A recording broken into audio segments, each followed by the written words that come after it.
Hola, hola, bienvenidos a Pigleft, en el nombre del Padre, del Hijo y del Espíritu Santo.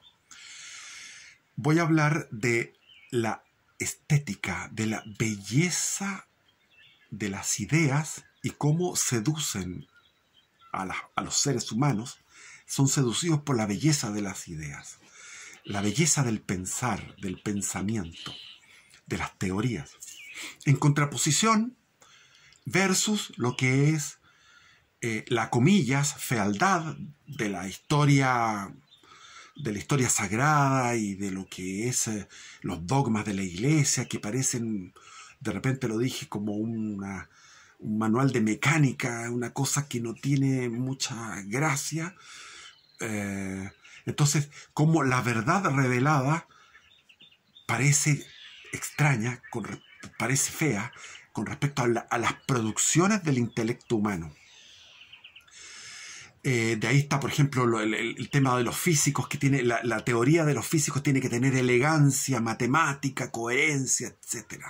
Todavía no hay una teoría que unifique lo que es la teoría de lo que es el mundo cuántico con el mundo de la relatividad de Einstein, del mundo macro con ese micro. No hay una teoría que los unifique, etc. Pero siempre el intelecto humano está avanzando, o retrocediendo, depende de cómo uno lo mire, pero siempre hay producciones que seducen y sin embargo la verdad sagrada tiene manifestaciones extrañas que a veces son como feas. Por eso uno entra a una iglesia católica y ve un Cristo crucificado y están los estigmas. Entonces hay personas como, qué sé yo, la Sor Patrocinio en el siglo XIX, que estuvo 40 años con estigmas, la pobrecita, con exilios, con dolores, con sufrimientos. Era experta en posadas, donde avanzaban 5 leguas con esos carros antiguos, llegaba a esas posadas y sufría. Y están estas cosas de los estigmas, y si uno ve los libros católicos de los milagros, la vida de los santos, es todo muy extraño. Realmente es extraño. Entonces eso es como contradictorio. La cruz de Cristo es una contradicción. O sea, la verdad divina es algo extraño con respecto a lo que es la esfera, lo que es el círculo, la necesidad de la verdad de la geometría. Bueno, entonces me recuerdo cuando tomaba los buses, cuando iba permanentemente a Viña, por distintos motivos largos de explicar. Entonces, cuando era joven, viajaba en el bus, tomaba el bus y cerraba los ojos y entraba o sea, apenas me sentaba en el bus, en el autobús, me sentaba en mi asiento, ahí, cerraba los ojos, me concentraba en el corazón, me concentraba en mi alma y venía una comunión de alma con el ser infinito, con Dios. Y eso era una cosa magnífica, de tal forma de que entraba en esa comunión y no me daba ni cuenta. Pasaba el tiempo, que son como 2 horas de viaje más o menos en esa época. No existían esas autopistas, había como 2 horas de viaje para llegar a Viña. Y de repente llegaba el sobrecargo y me tocaba el hombro y me decía: hemos llegado a la Plaza Vergara, que es la plaza donde estaba el hotel, donde está todavía el hotel O'Higgins, que no sé si todavía seguirá funcionando.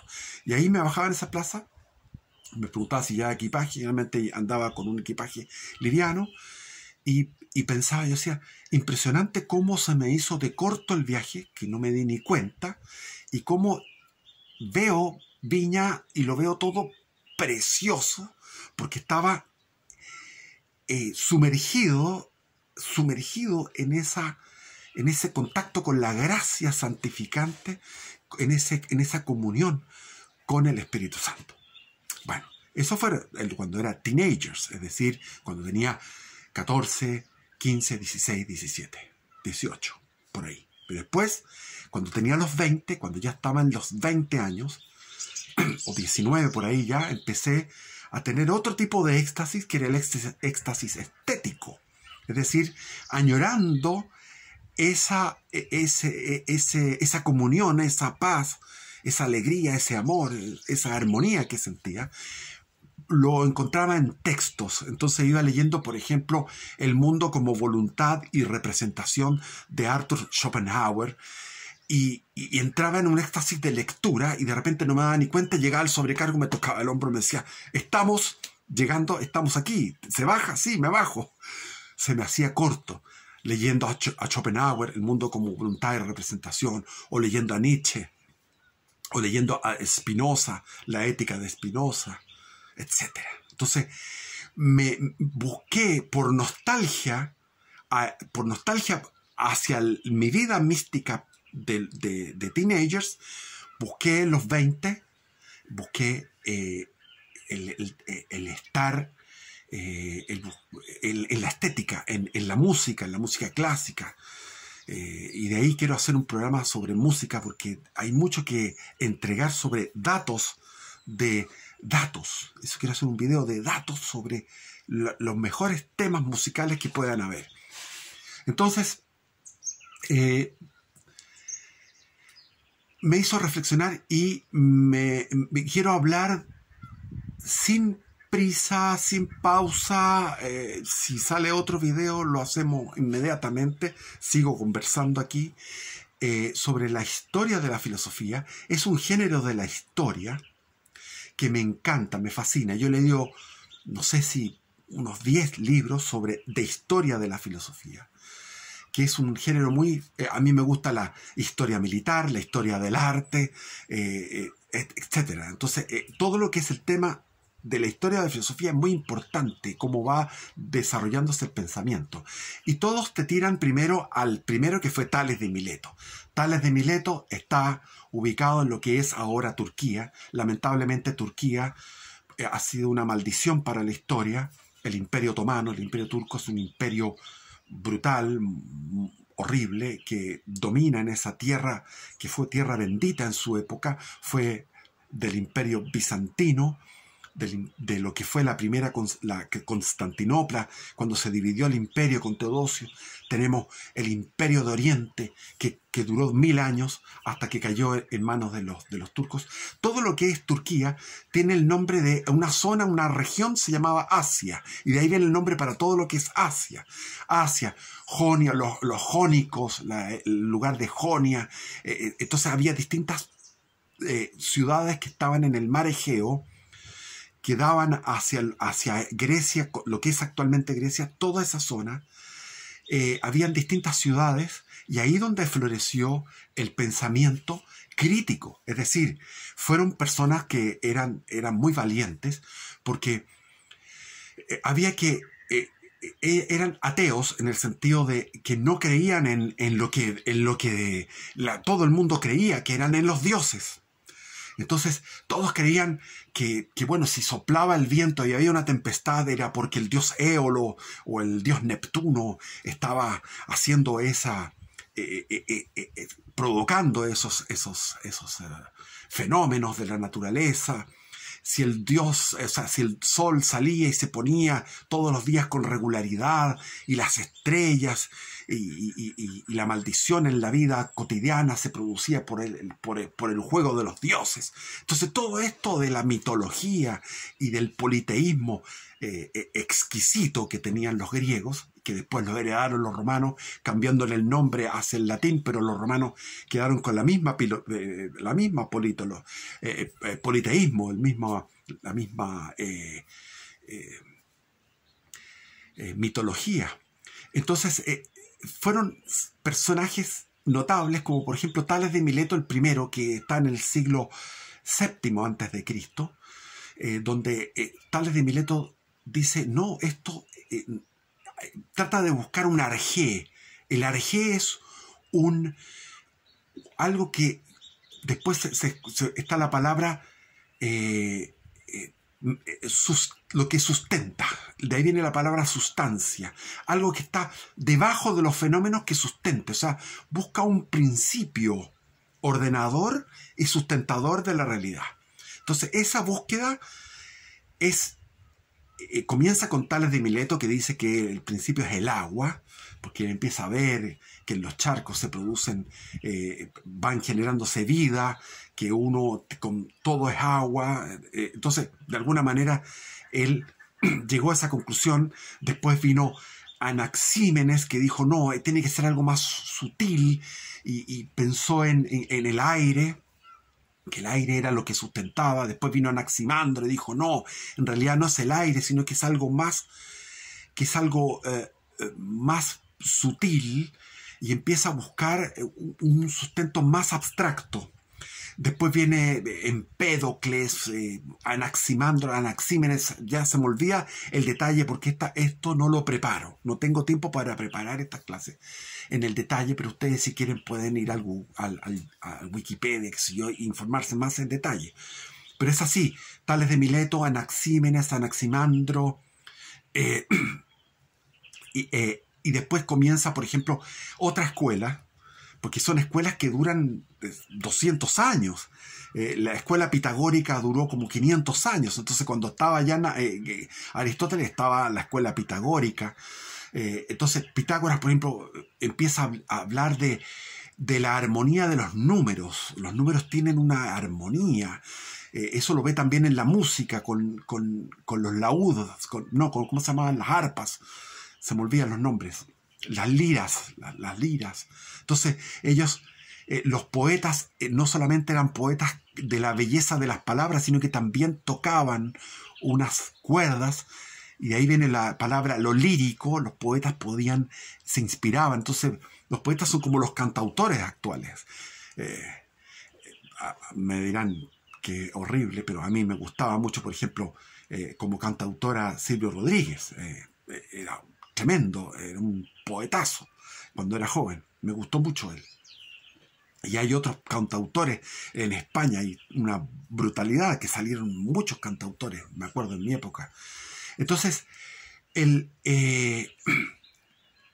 estaba Pitágoras viendo que todo obedecía a una necesidad.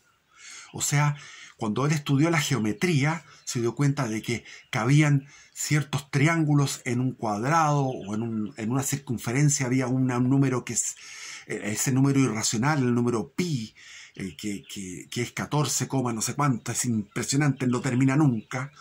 Entonces, todos esos descubrimientos matemáticos le llevaron a la escuela pitagórica a tener un fundamento geométrico. Después está, como estaba Parménides. Parménides llega a un punto como respuesta a Heráclito. Heráclito decía, no, una persona no se baña 2 veces en el mismo río, el Pantarrey. Heráclito es el que niega el principio de contradicción. O sea, el principio de contradicción nosotros no lo podemos contradecir.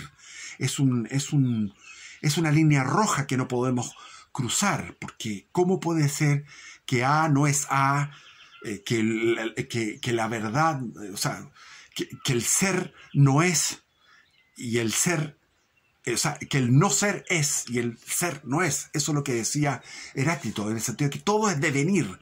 Y buscó una sustancia, Heráclito, y en esa sustancia era el fuego. Y en realidad no estaba tan equivocado. El fuego es como, si uno analiza los descubrimientos de la física moderna, es que las partículas subatómicas, el átomo, todo eso pareciera ser como un fuego, como una energía. Entonces todo lo que vemos pareciera, en nuestra engaño de los sentidos, pensamos que es sólido, que es el agua, porque habían llegado unos habían dicho que era el agua, otros que el aire, otros que la tierra, otros que el fuego. Entonces Heráclito llegó al fuego. Pero llegó uno que dijo, no, son los 4 elementos: la tierra, el agua, el aire y el fuego. Para los hindúes era esos 4 más el éter. El éter, que le agregan un 5.º elemento.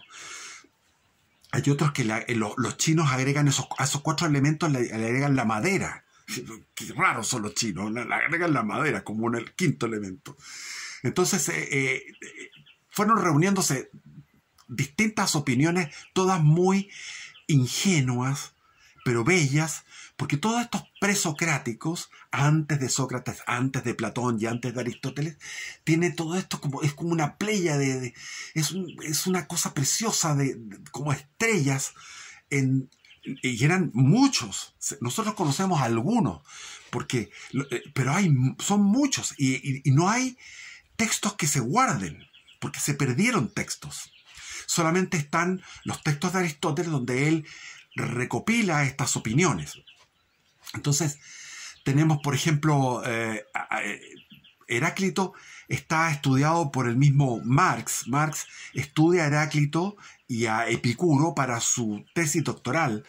Y el modernismo y los postmodernistas se basan en Heráclito. Nietzsche se basaba en Heráclito. Heráclito decía, lo mejor que hay es lo que genera vitalidad es la guerra, y esas son opiniones que también vertía Nietzsche. El absurdo, el mundo absurdo, el mundo no lógico, un mundo de caos, ese mundo es el mundo de Heráclito. Y frente a ese mundo de Heráclito surgió el contradictor de Heráclito, el que se apegó a la lógica y fue deductivo. Entonces Heráclito es el que origina el empirismo, de alguna manera, comillas, el ver la realidad desde lo empírico y elaborar una ley. Pantarrey, todo es cambio, todo es modificación. Uno no se puede bañar en el río 2 veces. Entonces ese Heráclito que hasta el día de hoy subsiste en el posmodernismo, en lo que es actualmente en todo lo que es esta ideología woke y todo el posmodernismo tiene mucho de Heráclito.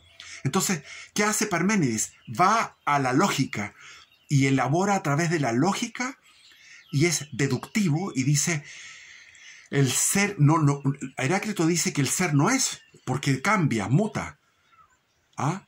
Entonces no, el ser es y el no ser no es. La nada no existe y el ser existe, y el ser entonces es inmutable y llega a una esfera donde es inmutable, necesario.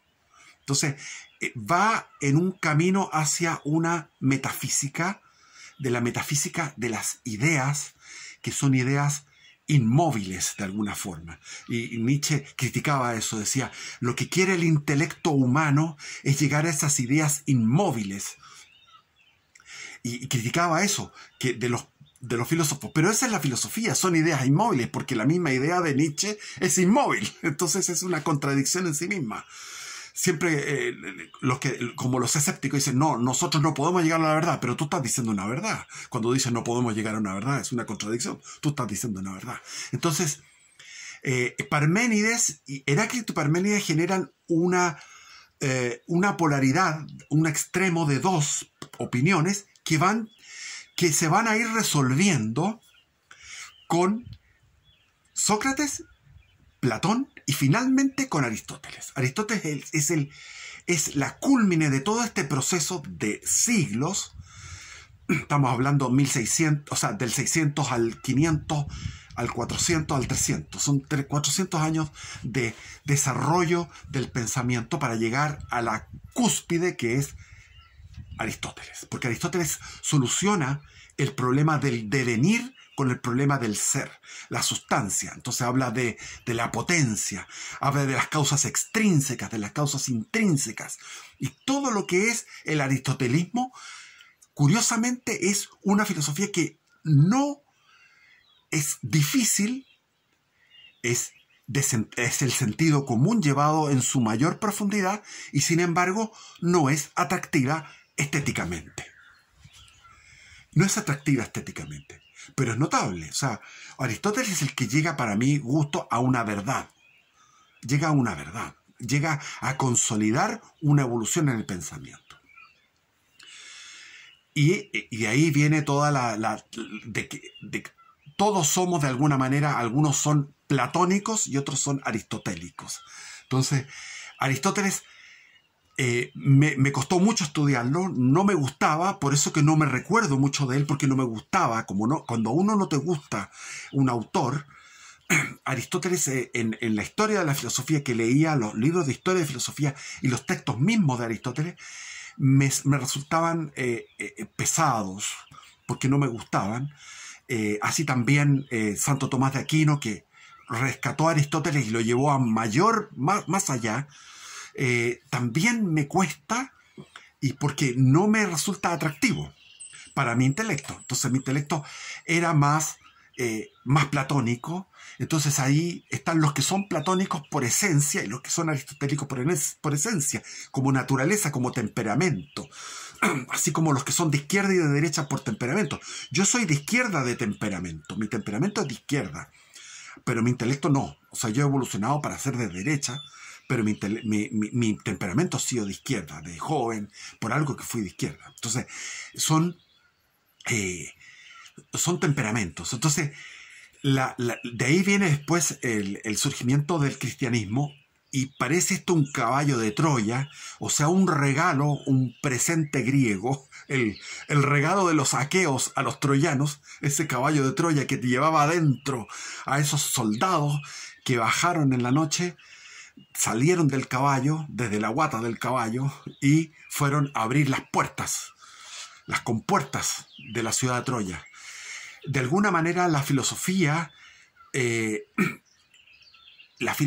griega, de alguna manera ayudó a la cristiandad, igual que Constantino, Teodosio, Justiniano y todos los emperadores cristianos ayudaron a la cristiandad, pero no al cristianismo. Ese es un detalle. Cristo no habló de la separación de alma y cuerpo. De alguna manera lo habló, pero no es de la misma forma que la planteaban los griegos, ni como la plantean los hindúes. Los hindúes generaron el alma y cuerpo, esta dualidad en el hombre. Entonces, llegaron los filósofos, los primeros filósofos en Alejandría. Estaba Filón, que era un judío extraordinario, platónico. Entonces llegó la época platónica. Cuando llegó el cristianismo estábamos en plena platonismo. Entonces San Agustín agarró a Platón. Estaba Plotino. Plotino tiene una teodicea, tiene una teología, llamémoslo así, no sé, una descripción del absoluto muy exquisita, donde él dice que no hay una creación, sino que hay una emanación. Entonces ocupa una metáfora del sol. El sol sería el absoluto, pero es una metáfora, es una imagen. El sol es un absoluto. Y entonces, ¿qué emite el sol? El sol emite luz y calor. Luz y calor. Por lo tanto, los seres que están más próximos al sol están llenos de luz y de calor, y los que están más lejos están cada vez más fríos y más oscuros, para llegar al final a una roca, a una piedra, a los planetas inanimados, a todas esas bolas gigantes que andan en el espacio, esos meteoros. Todo eso son, toda esa vida inanimada sería lo más alejado de este núcleo espiritual divino. Y los más cercanos serían los ángeles, que serían emanaciones directas, inmediatas de Dios. Los arcángeles, los grandes seres espirituales que van descendiendo en categoría hasta llegar al ser que es el equilibrio entre la materia y el espíritu, que es el hombre, que el hombre está en un ecuador de la conciencia, en un ecuador, es decir, desde aquí para allá hay oscuridad, desde aquí para acá hay luz. Entonces, el hombre es un ser bisagra de dos mundos totalmente opuestos. Por lo tanto, es muy importante el hombre cósmicamente, en este cosmos, en este orden, que lo detectaron los griegos, y que los griegos decían que el cosmos había que ir hacia una verdad que se manifiesta. La verdad, hay que buscar esa revelación. Y después llegó la revelación que venía de los judíos. Entonces, cayó en una tierra fértil. Por eso que Grecia fue la primera en convertirse. Y después el Imperio Bizantino conservar todo un esplendor, el esplendor del mundo antiguo, con el esplendor del cristianismo. O sea, la mejor expresión de la cristiandad fue el imperio bizantino y después el imperio español. Son las dos grandes manifestaciones excelsas de la cristiandad, el Bizancio y España. Entonces, el hombre está en un punto, pero por eso que Dios se hace hombre, porque estamos en un punto estratégico en la escala del ser. Entonces, hay seres en el mismo hombre se dan los seres que están más alejados de esta luz, que están más distantes, y los seres que están más cercanos a la luz a través de lo que es la vida de santidad y la vida de pecado. Entonces, es interesantísimo la manera de ver de Plotino. Y Aristóteles quedó olvidado y fue recuperado a través del Islam en España, a través de Averroes, que era un español islámico. En España, Averroes rescata a Aristóteles, y a través de Averroes, a través de España, llega a la Universidad de París, y ahí está San Alberto Magno y está Santo Tomás de Aquino para elaborar la Suma contra los Gentiles, la Suma teológica y toda la obra de Santo Tomás de Aquino, que es inmensa, extraordinaria, además de que él predicaba, que él era... O sea, era un hombre muy intenso, era un hombre muy intenso en su actividad. Sin embargo, en un momento determinado tuvo un éxtasis, tuvo un encuentro con Jesús, con Jesucristo resucitado, y después de eso declaró que todo lo que había escrito era paja molida. O sea, todo eso, que es una obra inmensa. Yo me recuerdo cuando la primera vez que en la biblioteca de los benedictinos me meto en la biblioteca a ver la Suma teológica, y eran son no sé cuántas, 20 tomos, una cosa así, eran como 20 tomos, y cada tomo con papel Biblia, escrito por un lado y lado, y cada página era de una profundidad que había que leerlo con atención para poder entenderlo, y todo eso supone que es paja molida, porque el doctor Angélico había llegado a esos niveles. Hay que entender que el siglo XIII en Europa es un siglo de oro, lo mismo que fue el siglo V de Pericles, el siglo V en Grecia, en Atenas, en la Europa católica del medioevo, era el siglo XIII. Ahí está todos los santos del siglo XIII. Pero vámonos por la filosofía, avanzando. Y de ahí empiezan a venir algunos filósofos que van generando el pensamiento moderno lentamente. Escoto era uno de ellos. Después el otro era ¿cómo se llamaba ese? Que cuando lo leyó San Ignacio de Loyola, lo botó y dijo: esto me está cambiando me cambia el alma, me cambia Ignacio de Loyola lo botó. Bueno, y continúa todo lo que es la historia de la filosofía. Y se me va el tiempo, porque tengo 30 minutos, entonces me va el tiempo y no puedo hacerlo con calma, pero lo vamos a hacer con calma y sigo después. Ya saco 2 videos. Entonces, les hablé de mi experiencia con Spinoza. Spinoza es un filósofo racionalista, pero de un racionalismo como que retorna a estos presocráticos, porque él ve en la geometría también un fundamento de la filosofía. Vuelve a la geometría como fundamento. Y es un filósofo que en el fondo está hablando de un panteísmo, pero no es un panteísmo donde todo es Dios, sino que es un panenteísmo, es decir, Dios está fuera de la creación, de esta emanación que emana, lo mismo que Plotino. Dios está fuera pero es eso también. Y lo rescata, los hindúes rescatan eso a través del problema del devenir y del ser, a través de una metáfora que ocupan mucho los hindúes, los filósofos hindúes, que es el océano. El océano es el ser absoluto. Y sin embargo, desde están las olas, en la superficie del océano están las olas. Y unas olas, nosotros somos olas, estamos en un devenir, somos espuma de olas en esta superficie de este océano, pero pertenecemos al océano. Somos espuma y de repente esa espuma se disuelve, esa ola, y vuelve de nuevo al océano. Y esa es la visión mística que tienen los hindúes, que tiene Plotino y que tiene también Spinoza. Spinoza habla, no es un panteísmo craso, es un panenteísmo, es decir, Dios está separado, es trascendente, pero también es inmanente. Y también es parte de la creación, forma parte. Y tiene toda una serie de proposiciones lógicas sobre que uno va a rechazar a aquel que te rechaza a ti. Si tú le caes mal a alguien, vas a también a caer. Tiene una serie de elaboraciones casi matemáticas de la ética de Spinoza.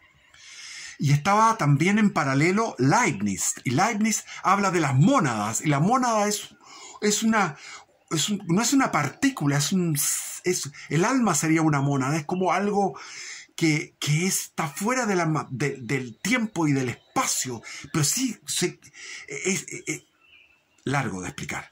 Pero Leibniz era el último hombre completamente...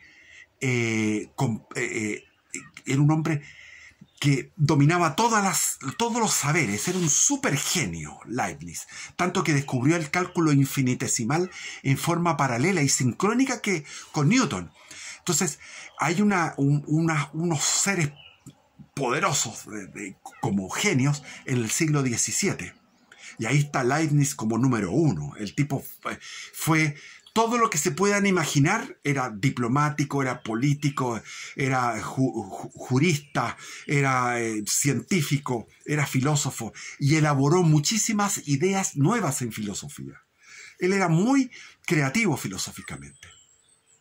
Entonces, el siglo XVII emerge todo este racionalismo a partir de Descartes, que Descartes era alumno de los jesuitas, tenía mucho con respecto a lo que eran los ejercicios espirituales de San Ignacio de Loyola. Él practicó los ejercicios, y a partir de los ejercicios espirituales va a un derrotero, al pienso luego existo, y de ahí, a través del pensamiento, llega a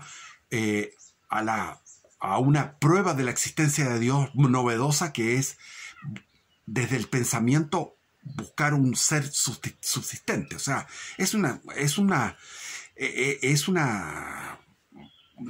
algo muy audaz, muy audaz. Y se genera este racionalismo que llega al siglo XVIII. Y en el siglo XVIII viene el famoso siglo de las luces, donde los racionalistas, los ateos y los marxistas y todos ellos, todos los gente modernista, aplauden el siglo XVIII como el siglo donde se rompió por fin con esto de la mitología, de las creencias, como que fue un renacer de la búsqueda de la verdad, que se acabó con el cristianismo en ese momento